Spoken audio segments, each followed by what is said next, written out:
tersesat, Ayu. Kau tidak mungkin meraih bintang. Kau tidak akan bisa memeluk bulan. Nenek!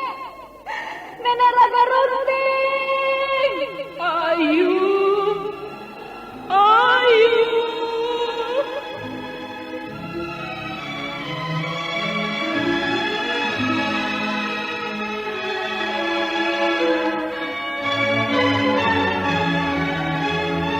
Sanggar Cerita dan Sanggar Prativi mempersembahkan Mahkota Mayangkara.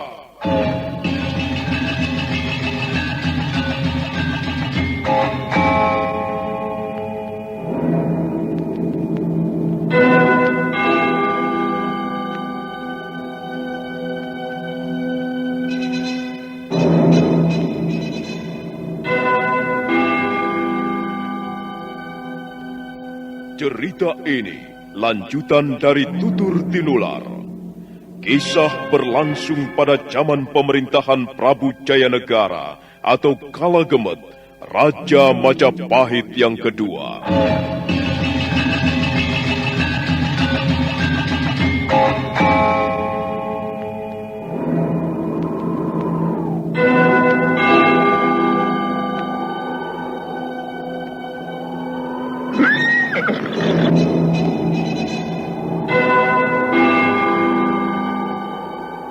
Bukan lagi Raja Majapahit.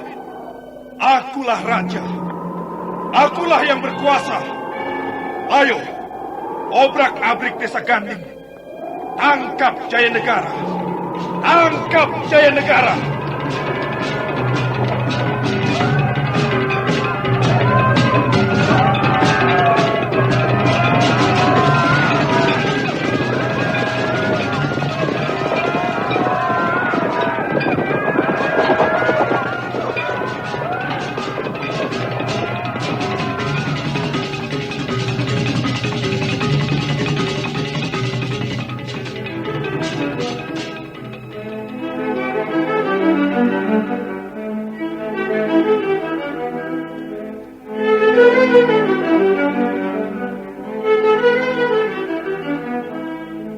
Naskah ditulis dan diolah oleh S. Tijab, hiasan musik dan sutradara C. Ispriyonoka. Kali ini mengetengahkan episode kedua dengan judul Wanita-Wanita Persembahan.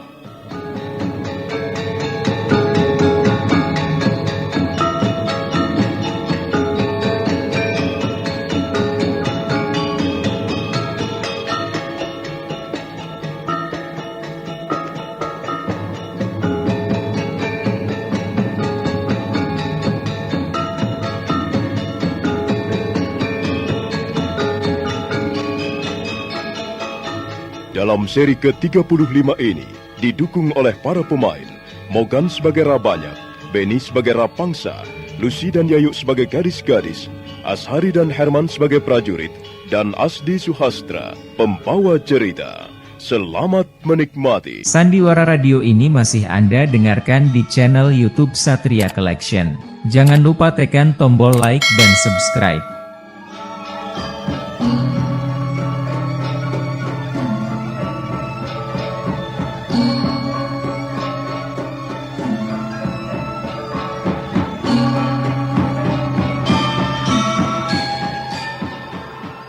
Tidak, aku tidak mau dibawa ke Majapahit. Pergi, pergilah kalian. Jangan ganggu aku. Pergi.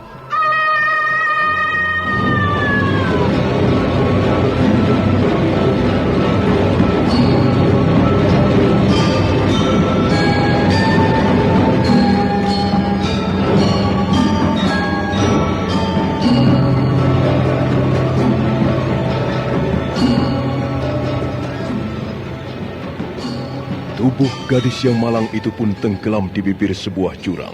Disusul kemudian suara benturan, jauh di dasar jurang sana.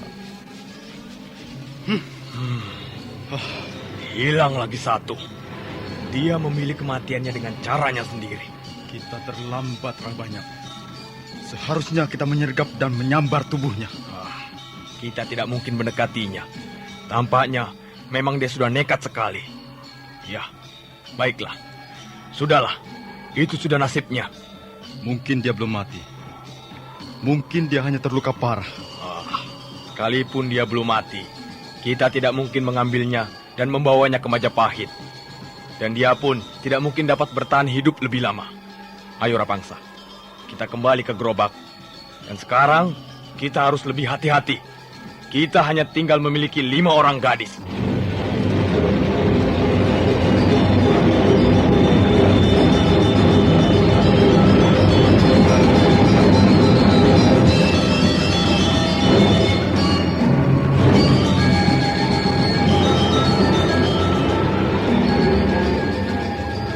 Rapangsa dan Rabanyak dengan perasaan kecewa meninggalkan bibir jurang. Mereka melangkah bergegas menuju gerobak kuda. Rabanyak menugaskan beberapa orang prajurit khusus untuk mengawasi gerobak yang mengangkut 5 orang gadis. Dan setelah semuanya siap, rombongan itu pun meneruskan perjalanannya.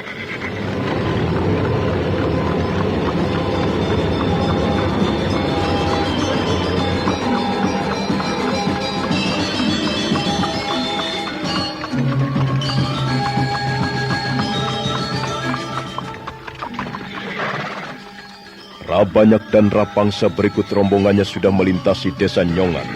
Sekarang mereka menapak di daerah yang berbukit-bukit. Fajar menyingsing. Hari berikutnya mereka terus bergerak. Perjalanan tidak begitu lancar. Kusir gerobak beberapa kali mengajak berhenti untuk membetulkan roda-rodanya. Apalagi jika mereka terpaksa melewati jalanan yang rusak dan berlubang-lubang. Rencana mereka meleset. Karena hari itu juga mereka masih belum dapat memasuki perbatasan kota Raja Majapahit. Rabanyak memutuskan menginap di suatu tempat yang dianggap cukup aman. Jarak ke kota Raja Majapahit kurang lebih tinggal 50 pal jauhnya. Mengapa harus menginap, Rabanyak? Mengapa kita tidak teruskan saja sekalian sampai ke Majapahit? Kita butuh istirahat, Rapangsa. Nanti malam bisa kita teruskan. Dan menjelang fajar menyingsing, kita sudah akan masuk kota Raja Majapahit. Kita juga harus menjaga kesehatan gadis-gadis itu. Jangan sampai ada yang sakit lagi di tengah perjalanan. Bagaimana dengan mereka? Aku sudah menugaskan 4 orang prajurit khusus untuk menjaga tenda mereka. Bagus. Aku tidak ingin kehilangan salah seorang lagi di antara mereka. Iya. Kalau kita hanya membawa 4 orang gadis, itu terlalu sedikit. Kita sudah cukup lama meninggalkan kota Raja Majapahit. Sebenarnya, paling tidak kita harus membawa 10 orang gadis. Biarlah. Kita bisa membuat alasan di depan Gusti Ramapati. Kita kan sudah berusaha.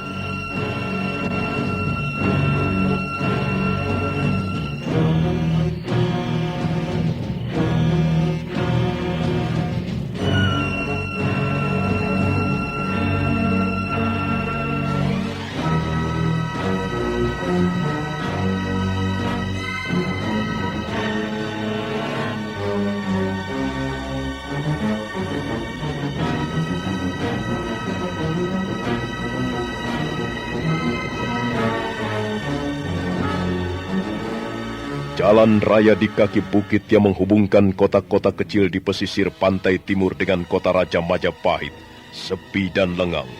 Rabanyak dan Rapangsa sudah sejak tadi masuk ke tendanya masing-masing. Sementara kusir gerobak nampak masih mengutik-ngutik roda gerobaknya. Beberapa orang prajurit berjalan mondar-mandir mengadakan penjagaan. Kelima orang gadis berkumpul dalam satu tenda. 4 orang gadis sudah tidur, sementara yang satu masih terjaga. Dia terbaring sambil merenungkan nasib apa yang bakal terjadi setelah tiba di Majapahit. Dia tidak kembali lagi. Mungkin dia berhasil melarikan diri. Mungkin juga tidak. Tapi kalau misalnya dia gagal, Tuan Rabanyak dan Rapangsa pasti membawanya kembali. Atau mungkin juga dia berhasil melarikan diri. Gadis itu pasti bahagia sekali. Dia akan segera bertemu dengan kekasihnya lagi. dia akan bertemu dengan keluarganya dan dia akan hidup bahagia tinggal di desa kelahirannya.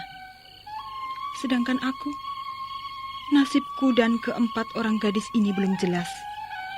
Apa yang akan kami alami setelah tiba di Majapahit, tak ada seorang pun yang tahu. Kami hanya tahu bahwa kami menjadi wanita-wanita persembahan untuk Gusti Prabu Jayanegara.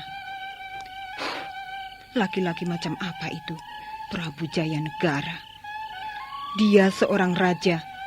Seharusnya dia memberikan contoh yang baik bagi para kawulanya. Bukan seperti ini, merampas anak gadis orang untuk bersenang-senang. Seperti apa Prabu Jayanegara itu? Kukira dia seorang laki-laki yang tidak menyenangkan. Mungkin juga dia tidak segan-segan bertindak kejam. Kalau misalnya kami tidak dapat memuaskan seleranya, kalau sampai dia kecewa, dia bisa melakukan apa saja. Kalau begitu, aku juga harus dapat meloloskan diri. Aku harus dapat melarikan diri. Sekarang ini ada kesempatan baik. Gadis berkulit kuning dan berwajah bulat itu terus merenung di dalam tenda. Dia nampak berpikir keras untuk menemukan cara yang dianggap paling aman agar dapat meloloskan diri. Sementara itu di sekitar tenda, nampak dua orang prajurit bercakap-cakap. Dua orang lagi temannya sedang berjalan-jalan sambil memeriksa keadaan di sekitar tenda. Kapan kita akan sampai di Majapahit? Mestinya kita tidak usah istirahat. Jangan terlalu bernafsu. Kita ikuti saja perintah dari atasan kita. Tanggung sekali. Kalau kita teruskan perjalanan, tengah malam nanti kita sudah akan tiba di Majapahit. Ya, kamu masih muda. Tenagamu masih cukup besar. Prajurit-prajurit seperti aku ini, yang sudah agak lanjut usia, tentu saja membutuhkan istirahat. Aku heran. Kita ini prajurit. Tapi mengapa tugas kita kali ini mengumpulkan wanita-wanita cantik? Kita bukan hanya prajurit, tapi juga bawahan. Pokoknya kita hanya sekedar menjalankan tugas saja. Dan kukira tugas kita kali ini jauh lebih ringan daripada kita harus bertarung melawan musuh. Aku lebih senang bertarung daripada mengerjakan tugas seperti ini. Bertarung melawan musuh, sekalipun kalah, dapat membuat hati kita menjadi bangga. Tapi kalau tugas seperti ini, wah, citra kita sebagai prajurit bisa rontok. Alah, sudah. Jangan ngomel terus.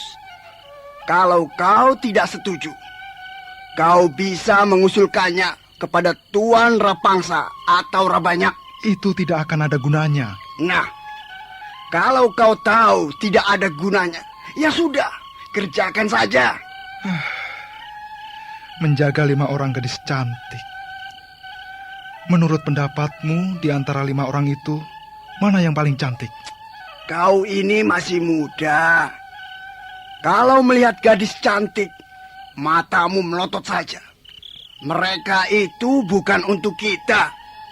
Untuk Gusti Prabu Jayanegara.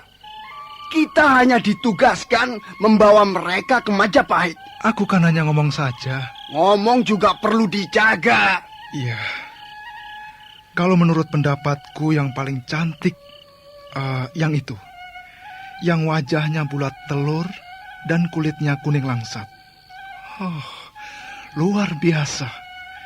Kalau saja aku mempunyai istri seperti dia, waduh, kami bisa melahirkan anak seperti kelinci. Kau ini ngomong apa, ha? Jangan sembarangan ngomong. Bahaya. Dasar anak muda. Pikiranmu masih kotor sekali. Dengar. Sebelum kau dapat menyentuh salah seorang di antara gadis-gadis itu, nyawamu sudah akan melayang lebih dulu. Mereka itu adalah persembahan untuk Gusti Prabu. Mereka bukan gadis-gadis sembarangan. Mereka dipilih dengan baik. Dipilih yang paling cantik, paling montok, yang kira-kira nanti akan dapat memuaskan selera Gusti Prabu. Sudahlah. Kau tidak usah mimpi. Kau bisa mencari gadis yang lain, yang sesuai untukmu. Jangan coba-coba berani memikirkan hal-hal yang tidak senonoh. Aku hanya memperingatkanmu saja. Karena kita ini sama-sama prajurit. Kita sudah berteman sejak lama. Aku juga belum menjadi orang gila. Aku kan hanya ngomong saja. Ya daripada kita ngantuk, kan lebih baik ngomong yang enak. Kita bisa mencari bahan omongan yang lain. Jangan tentang mereka. Tentang wanita-wanita persembahan itu. Sandiwara Radio ini masih Anda dengarkan di channel YouTube Satria Collection. Jangan lupa tekan tombol like dan subscribe. Malam mengalir perlahan-lahan. Cahaya bulan mulai menyebar di sekitar kaki bukit. Wajahnya sedikit tersaput awan, muncul dari balik rimbunan pohon-pohon. Suasana kelihatan sangat tenang. Keempat orang gadis semakin terlena di dalam tidurnya masing-masing. Barangkali mereka bermimpi tentang desa kelahiran, tentang teman-teman mereka, tentang sanak kadang mereka, tentang kekasih mereka, atau tentang suasana di istana Majapahit yang belum pernah mereka jamah. Sementara itu, gadis cantik berwajah bundar masih duduk termenung. Dia dapat mendengar dengan jelas percakapan kedua orang prajurit di luar tenda. Dua orang laki-laki itu membicarakan tentang diriku. Prajurit muda itu nampaknya tertarik padaku. Aku bisa menggunakan kelemahan laki-laki ini. Aku bisa memperdaya mereka, kemudian meloloskan diri. Baiklah, aku punya akal.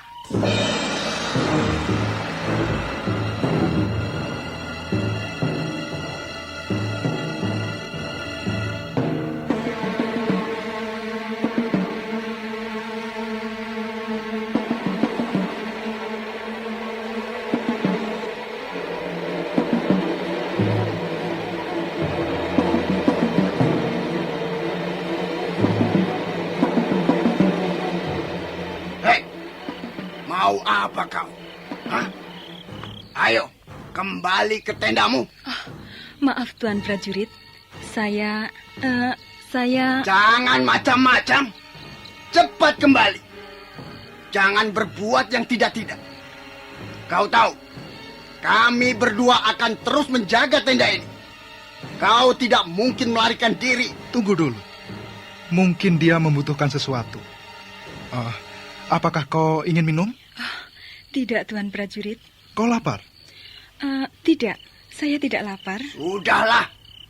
Lebih baik kau tidur. Gunakan kesempatan ini untuk istirahat. Bukankah teman-temanmu sudah tidur semuanya? Mengapa kau masih juga terjaga, ha?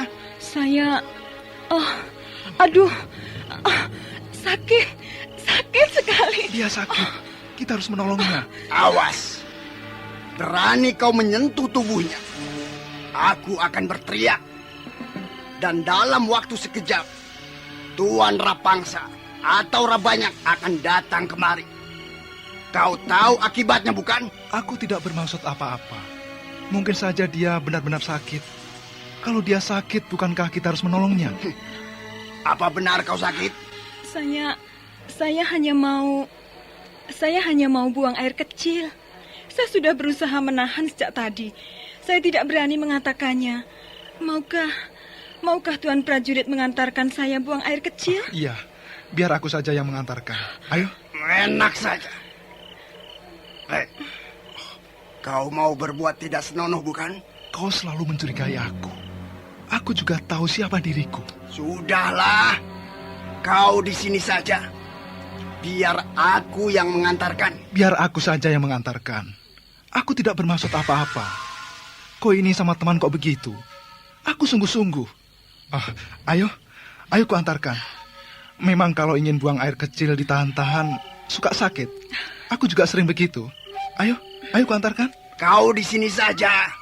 Biar aku yang mengantarkannya. Aduh, kok malah berebut? Kalau begitu, kita antarkan saja berdua. Aku juga tidak percaya padamu. Jangan-jangan kau sendiri yang mempunyai pikiran tidak senonoh. Kurang asem. Aku ini sudah punya istri, punya keluarga. Sedangkan kau masih bujangan. Kau masih muda. Kau pasti tidak dapat mengendalikan hawa nafsumu. Nah, sudahlah. Biar aku yang mengantarkannya. Kita antarkan berdua. Jangan. Harus ada orang yang tinggal di sini untuk menjaga tenda ini. Sudahlah. Aku hanya sebentar kok. Kau di sini saja. Ayo. Ku antar kalau mau buang air kecil. Itu. Di sana itu tempatnya aman. Tidak akan kelihatan orang. Terima kasih. Aduh, aku sudah tidak tahan lagi. Sakit. Kalau begitu, ayo. Cepat. Dan kau, tunggu di sini. Jangan kemana-mana ya.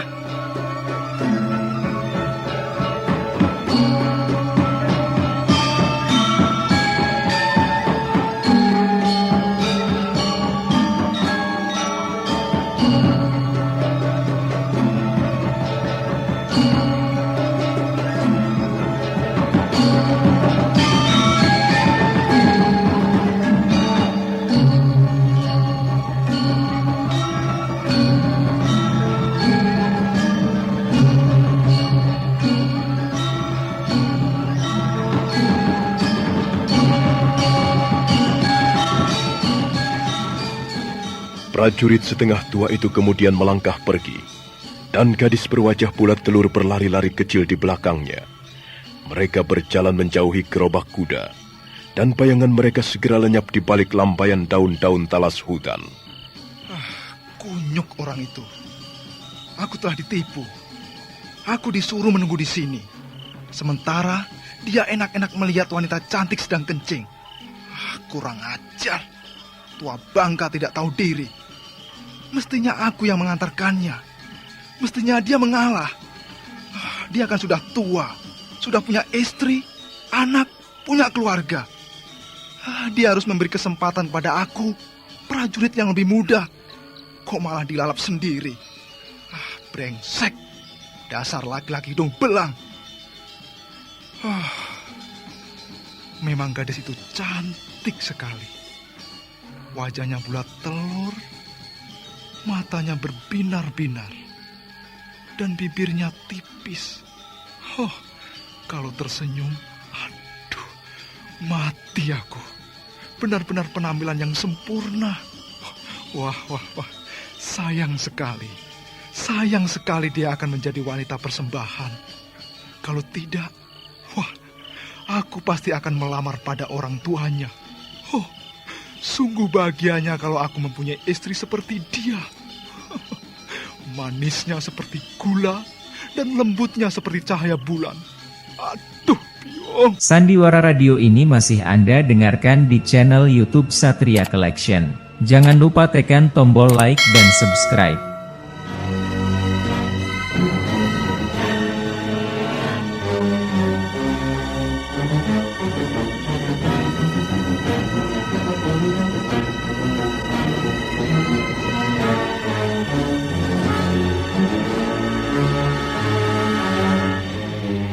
Prajurit muda itu terus menggerutu di dalam hati. Dia sangat kesal pada temannya sendiri, prajurit yang lebih tua. Sementara prajurit setengah tua dan si gadis berwajah bulat telur semakin jauh meninggalkan gerobak kuda. Mereka terlindung oleh daun-daun talas hutan yang lebar. Prajurit setengah tua berhenti. Sudah di sini saja. Tidak akan ada yang melihatmu. Cepat, kau buang air di situ. Dan aku akan memalingkan wajahku ke sana. Kau tidak usah khawatir, ku intip. Aduh, aku tidak bisa. Mari kita cari tempat lain saja. Jangan terlalu jauh. Nanti Tuan Rabanyak dan Tuan Rabangsa mencari kita. Tapi aku tidak bisa buang air kecil di sini. Lebih baik kita cari tempat lain. Mengapa harus mencari tempat lain? Jangan jauh-jauh. Kau ini macam-macam saja. Aku bisa kena marah oleh Tuan Rabangsa. Kau jangan membuat perkara. Sudah, jongkok saja di situ. Jangan khawatir. Aku tidak akan mengintipmu. Aku akan membuang wajahku ke sana. Ya, sudahlah, cepat. Aduh, sakit. Aku tidak bisa. Kita cari tempat lain saja. Di sebelah sana ada sungai kecil. Di sini tidak ada airnya. Tapi kita sudah terlalu jauh meninggalkan rombongan kita. Aku tidak akan lama kok. Kau tidak usah khawatir, Tuan Prajurit. Aku tidak akan lama. Susah. Perempuan memang susah. Tidak seperti laki-laki. Mau buang air kecil saja membuat gegeran. Ya sudahlah, ayo. Ayo jalan. Katanya di sebelah sana ada sungai kecil. Kita pergi ke sana saja. Terima kasih, Tuan Prajurit. Terima kasih. Aduh sakitnya.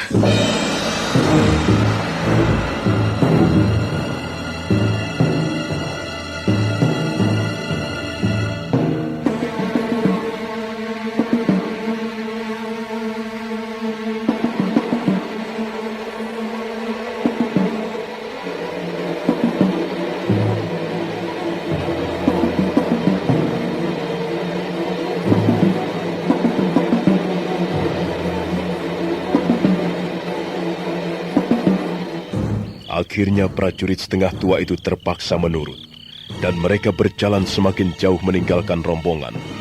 Mereka berjalan di atas jalanan tikus, menyusup ke balik daun-daun talas, dan sebentar kemudian mereka sudah tiba di sebuah sungai kecil.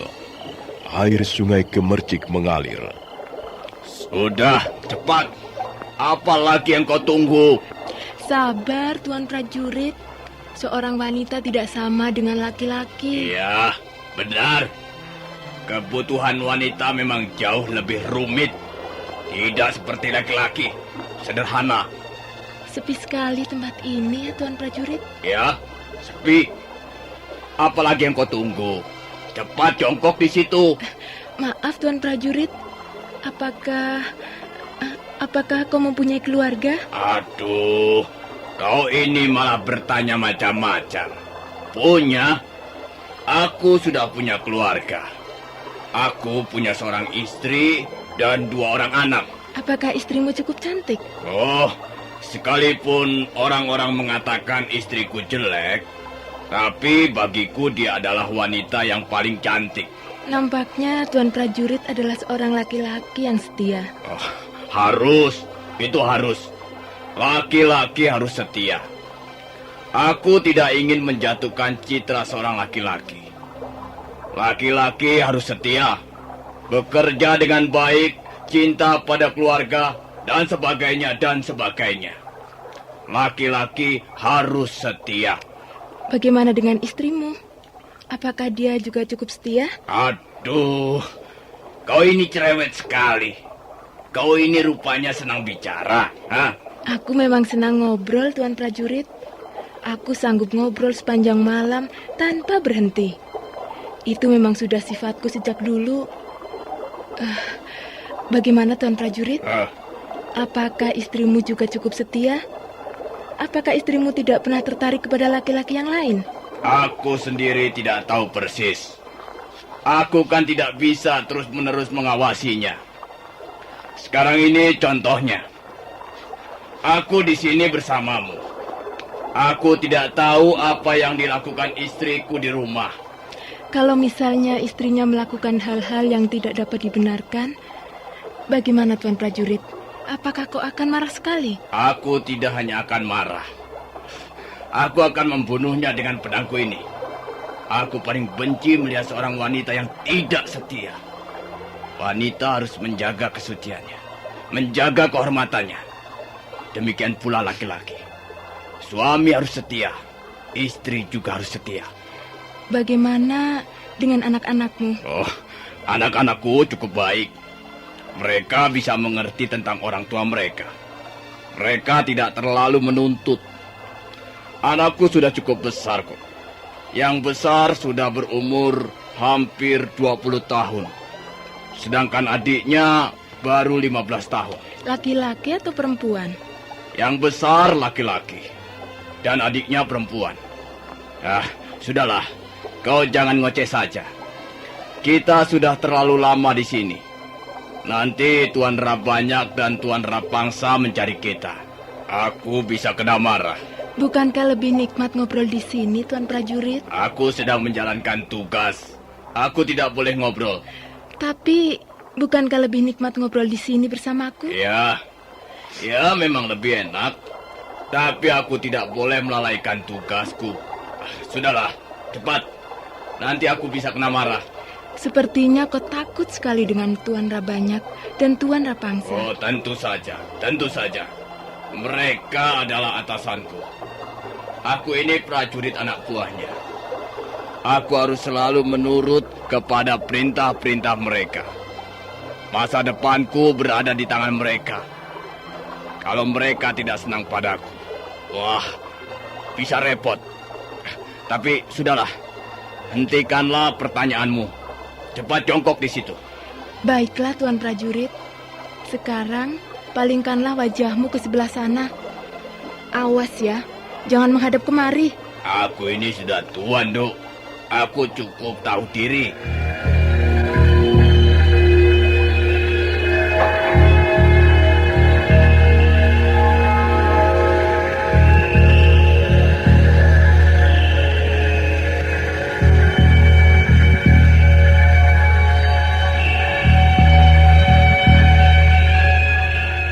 Prajurit setengah tua itu membalikkan tubuhnya.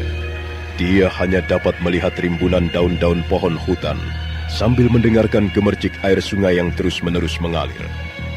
Setelah menunggu beberapa saat lamanya, dan gadis itu masih juga belum terdengar suaranya, dia menjadi tidak sabar lagi. Sudah atau belum? Jangan terlalu lama. Kita harus segera kembali ke tenda perkemahan kita. Sebentar lagi, Tuan Prajurit. Jangan terlalu lama. Jangan memperbaikan aku, loh, Nduk. Nah, Tuan Prajurit, aku sudah selesai. Kau boleh menghadap kemari lagi. Prajurit setengah tua itu perlahan-lahan membalikkan punggungnya. Tiba-tiba matanya melotot, mulutnya ternganga. Sementara gadis berwajah bulat telur berdiri menantang di hadapannya. Tapi sekarang dia tidak mengenakan lagi kain penutup dadanya. Mau apa kau ini? Apa yang kau lakukan ini? Jangan takut, Tuan Prajurit. Kemarilah, mendekatlah. Tidak, awas kau. Jangan main-main dengan prajurit kawakan ini. Ayo, cepat kenakan pakaian kain penutup dadamu itu. Kau tidak akan bisa membuat diriku lengah. Tidak akan bisa. Pokoknya kau tidak akan bisa.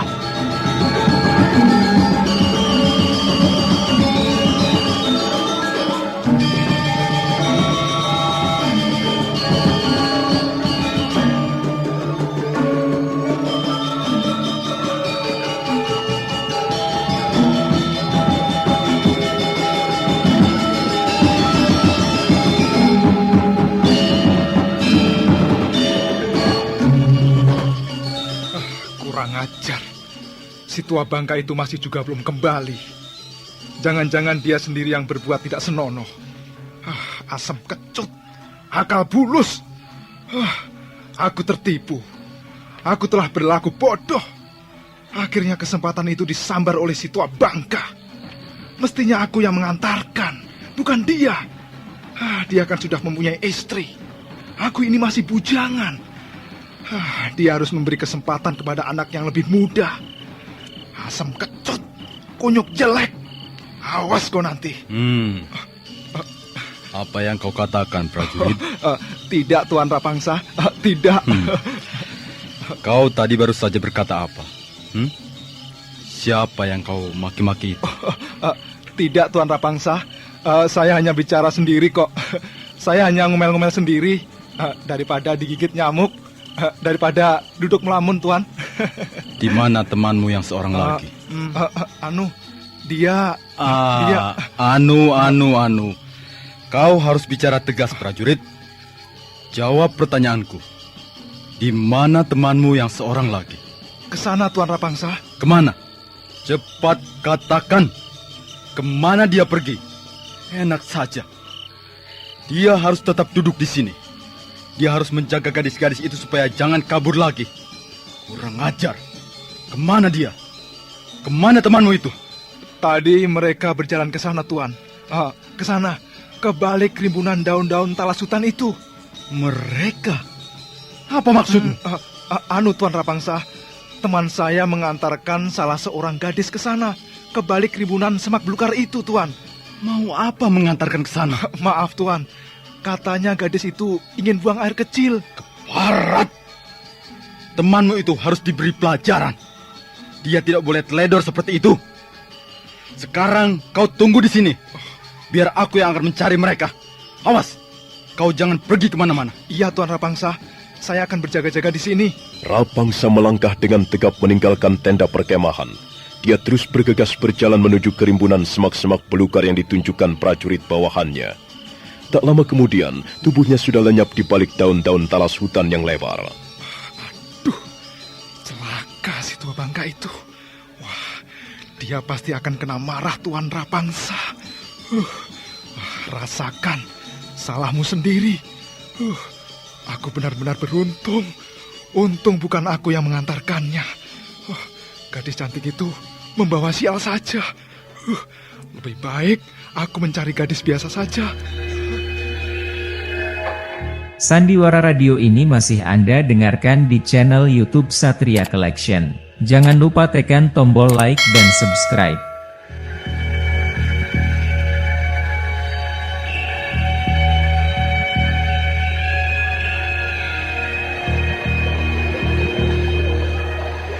Awas kau, jangan mempermainkan aku. Aku ini prajurit kawakan. Aku sudah banyak pengalaman, Dok. Kau ini masih hijau. Kau belum tahu apa-apa tentang hidup ini. Aduh, jangan coba-coba menjerumuskan aku. Tuan prajurit, jangan berkata begitu. Mengapa Tuan tidak mau melihat kemari? Tidak. Aku tidak mau melihat tontonan yang bisa mendatangkan bahaya. Lebih baik cepat kau kenakan kembali pakaianmu. Dan mari kita kembali ke tenda perkemahan. Jadi, kau akan melepaskan begitu saja kesempatan manis ini? Ayolah, Tuan prajurit. Aku rela. Aku rela menyerahkannya untukmu. Tidak. Aku yang tidak rela. Keluarga aku yang tidak rela. Kau jangan menghina aku. Jangan begitu, Tuan prajurit. Aku tahu kau sudah cukup berumur. Barangkali usiamu sekarang sudah 40 tahun. Tapi aku masih dapat meraba sisa-sisa keperkasaanmu. Lengan-lenganmu masih kekar. Cahaya matamu masih penuh semangat. Dan aku tahu kau masih menyimpan sedikit rasa birahi kepada seorang wanita. Tidak. Pergi. Jangan dekat-dekat. Aku tidak mau. Jangan bodoh. Ayolah. Tak ada siapapun di sini. Tempat ini cukup aman. Sebuah tempat yang sangat indah untuk bercinta. Mengapa kau menolak? Apakah aku kurang cantik? Tidak. Ketahuilah, Tuan prajurit. Daripada aku harus menyerahkan kehormatanku untuk Prabu Jayanegara, lebih baik aku menyerah di hadapanmu. Kau lebih berharga dibanding Prabu Jayanegara itu. Ayolah, Tuan prajurit. Tidak. Jangan sia-siakan kesempatan ini. Tidak. Kemarilah. Dekatlah aku. Peluklah aku. Mengapa kau palingkan wajahmu? Tidak. Asam kecut. Ini permainan apa? Aku tidak mengerti. Kepalaku jadi pusing. Jangan pusing. Aku tidak akan menggigitmu. Ayolah, Tuan prajurit. Gadis berwajah bulat telur terus mendekati prajurit setengah tua. Dia meraba lengannya, meraba telapak tangannya yang kasar. Sementara prajurit itu menjadi geragapan. Darahnya bergolak, napasnya ngos-ngosan. Tangan-tanganmu kekar dan perkasa. Telapak tanganmu kasar dan penuh dengan pengalaman. Aku sangat merindukan tangan-tangan kasar seperti ini. Ayolah, Tuan prajurit. Dekaplah aku dengan tangan-tanganmu yang kasar ini. peluklah diriku ini. Gila kau. Kau gadis gila. Gadis edan. Aduh, kau membuatku repot. Bagaimana ini? Aku ini juga manusia biasa. Aduh, kau benar-benar keterlaluan. Aku sebenarnya tidak mau begini. Tapi kau membuatku terperosok, Dok. Aku hanya ingin membuatmu senang, Tuan Prajurit. Aku ingin membuatmu menjadi seorang laki-laki kembali. Ayolah, Tuan Prajurit. Ayolah. Jangan sia-siakan kesempatan ini. Dekaplah aku. Peluklah aku. Ciumlah aku sepuas-puasmu. Milikilah aku ini. Cepat, Tuan Prajurit. Cepat. Kita tidak mempunyai banyak waktu lagi. Ayolah. Aduh, Pion. Ampun. Ya. Kalau begini caranya, ya sudah. Bagaimana aku bisa menolak? Ya, ampun. Tobat. Malam ini aku menjadi laki-laki yang tidak setia.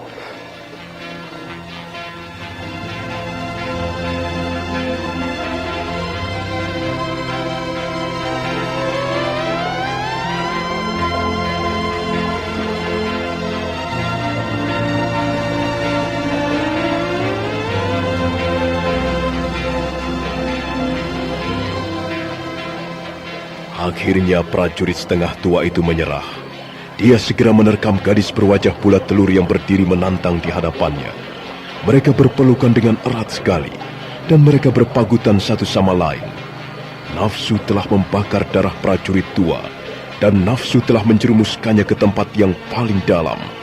Sementara si gadis ikut terbius oleh sentuhan-sentuhan dan pagutan-pagutan prajurit setengah tua, dia pun menjadi terlena sesaat lamanya.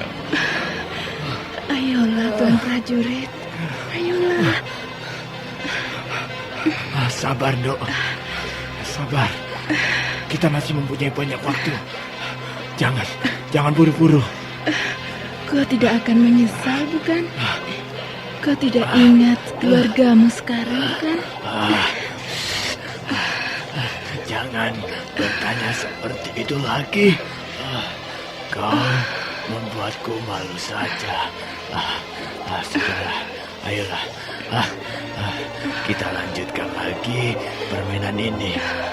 Dan mereka kembali berpelukan erat, bergulingan di atas rumput yang tumbuh di tepian sungai. Mereka benar-benar terlena. Pada saat itulah, sebuah bayangan muncul dari balik rimbunan semak belukar. Prajurit setengah tua terus mendekap gadis cantik, sementara si gadis membalas dengan sengit. Mereka sama sekali tidak menyadari datangnya bahaya.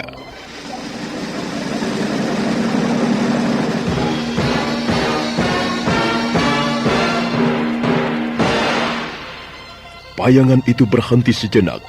Dia bersembunyi di balik rimbunan daun-daun talas hutan. Ketika bayangan itu menyembulkan tubuhnya sebentar, menguak daun-daun talas hutan, cahaya bulan menerangi sebagian wajahnya. Dialah Rapangsa. Wajah itu nampak sangat geram, dan Rapangsa melangkah sambil menarik pedangnya yang besar dan panjang.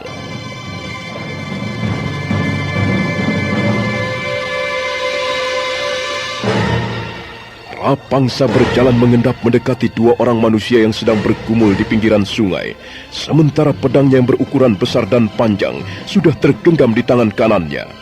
Nah, bagaimanakah kisah selanjutnya? Apa yang akan dilakukan oleh Rapangsa? Saudara pendengar, silakan menunggu seri berikutnya. Sampai jumpa.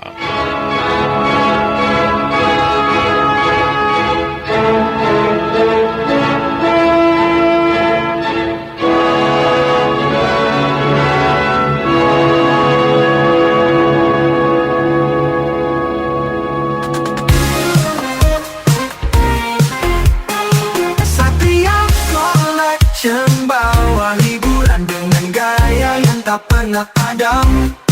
Jangan ragu, klik